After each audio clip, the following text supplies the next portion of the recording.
नमस्कार बच्चों, आज जो हम पाठ पढ़ने जा रहे हैं उसका नाम है बस की यात्रा, जिसे हरिशंकर परसाई जी ने लिखा है। यह पाठ एक व्यंग्यात्मक लेख है। इसके द्वारा कवि ने लेखक ने यह बताने का प्रयत्न किया है कि बस की दशा कैसी है और उसके अंदर जो यात्रा कर रहे हैं उनकी दशा का वर्णन किया करें। साथ ही साथ जो बस का मालिक है वो बस के बारे में क्या क्या दलीलें पेश करता है उसके बारे में बताया गया है। एक बार लेखक और उसके 4 मित्रों ने यह तय किया कि वो शाम को 4 बजे की बस से जाएंगे, क्योंकि उन्हें जबलपुर जाना था।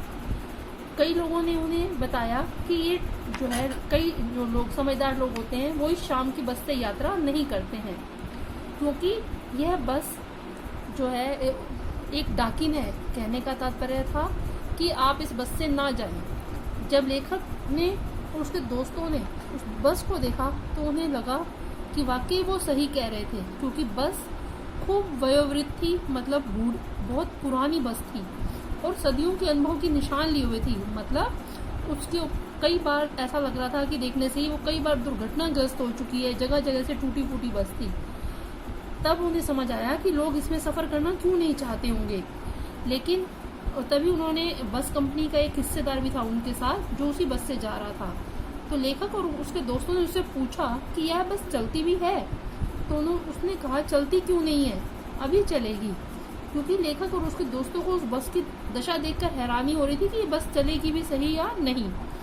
अब जो उनके साथ उनका एक डॉक्टर मित्र भी था, उसने कहा डरो मत, चलते हैं, ये बस अनुभवी है। जो नई बसें होती हैं उन्हें इतना एक्सपीरियंस नहीं होता, ये बस काफी अनुभवी है, तो हम इसी में सफर करेंगे। लेखक और उसके साथी उस बस में बैठ गए। जो उन्हें छोड़ने आए थे ऐसा लग रहा था जैसे वो उन्हें अंतिम विदाई दे रहे हो, अर्थात दोबारा उन्हें कभी देखेंगे ही नहीं। थोड़ी देर में बस का इंजन स्टार्ट हो गया। जब ऐसा लगा कि सारी बस ही इंजन है और वो लोग उस इंजन के अंदर बैठे हुए हैं। बस चलने से इतनी तेज से हिलने लगी कि जो उसकी खिड़कियों के टुकड़े थे ऐसा लगता था जैसे अभी बचे खुचे कांच के जो टुकड़े हैं उनके ऊपर आकर गिरेंगे। तो सभी लोग खिड़कियों से दूर होकर बैठ गए। थोड़ी देर में सचमुच बस चल पड़ी और लगा कि ये बस जो है गांधी जी के असहयोग और सविनय अवज्ञा आंदोलनों के वक्त अवश्य जवान रही होगी। उसे ट्रेनिंग मिली हुई है। जैसे गांधी जी के असहयोग आंदोलन और सविनय अवज्ञा आंदोलन में अंग्रेजी सरकार से सहयोग न करने की अपील की गई थी, उसी तरह इस बस का एक हिस्सा बस के साथ सहयोग नहीं कर रहा था। थोड़ी देर में ऐसा लगता था कि सीट को छोड़कर बॉडी आगे भागी जा रही है या बॉडी को छोड़कर सीट आगे भागी जाएगी।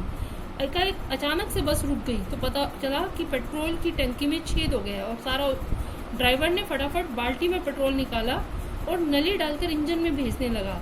अब सब उम्मीद कर रहे थे कि पता नहीं ये बस चलेगी भी या सही है नहीं। अब बस की रफ्तार जो है धीरे धीरे कम हो गई थी, 15-20 मील हो गई थी। उसके किसी भी हिस्से पर लेखक को भरोसा नहीं था। लगता था या तो इसकी ब्रेक फेल हो जाएगी या कभी भी इसका स्टीयरिंग टूट जाएगा। आसपास जो प्रकृति के दृश्य थे बहुत लुभावने थे, लेकिन लेखक किसी भी दृश्य का आनंद नहीं ले पा रहा था। उसे हर पेड़ अपना दुश्मन लग रहा था। उसे लगता था कि बस ऐसे चल रही थी कि उसे लगता था या तो किसी पेड़ से टकरा जाएगी या किसी झील में गिर जाएगी। अचानक से बस रुक गई तो ड्राइवर जो है उसे चलाने की तरह तरह की तरकीबें सोचने लगा। सबने कंपनी के हिस्सेदार कह रहा था कि बस तो फर्स्ट क्लास है। ये तो इत्तेफाक की बात है कि ये रुक गई। थोड़ी देर में ही बस की जो है हेडलाइट की रोशनी भी बहुत कम हो गई। बहुत धीरे धीरे वो बस चल रही थी। ऐसे लग रहा था जैसे कोई बूढ़ी औरत थक कर बैठ गई हो। धीरे धीरे बस थोड़ी देर बाद बस जो हिस्सेदार था उसने बस का इंजन खोला, उसमें से कुछ थोड़ा बहुत सुधारा और बस चलने लगी। बस ड्राइवर चांदनी रात में जो उसकी चांद की धीमी रोशनी में बहुत धीमे धीमे बस चला रहा था। अचानक अगर वो आगे किसी बस को आगे आती देख लेती, कोई गाड़ी आती देखती तो बस एकदम साइड में हो जाती, मानो कह रही हो कि तुम निकल जाओ बेटी, अपनी तो उम्र नहीं रही। वो लोग एक पुलिया के ऊपर पहुंचे ही थे कि उसका एक टायर फिस करके बैठ गया और बहुत जोर से बस हिली। ऐसा लगा कि अगर वो स्पीड में होती तो उछलकर नाले में ही गिर जाती। सबने उस कंपनी के हिस्सेदार की ओर देखा और पहली बार उसके प्रति श्रद्धा का भाव आया कि वो टायरों की हालत जानते हुए भी जान हथेली पर लेकर इस बस से सफर कर रहा था। पक्का इस आदमी के अंदर साहस और बलिदान की भावना कूट कूट कर भरी हुई है। लगा कि इस आदमी को तो एक क्रांतिकारी होना चाहिए था। अगर बस नाले में गिर जाती तो सब के सब मर जाते और देवता बाहें पसार कर उस हिस्सेदार का इंतजार करते और कहते कि देखो वो महान आदमी आ रहा है जिसने एक टायर के लिए अपने प्राण दे दिए, मर गया लेकिन टायर नहीं बदला। दूसरा घिसा टायर लगाकर फिर से बस चलने लगी।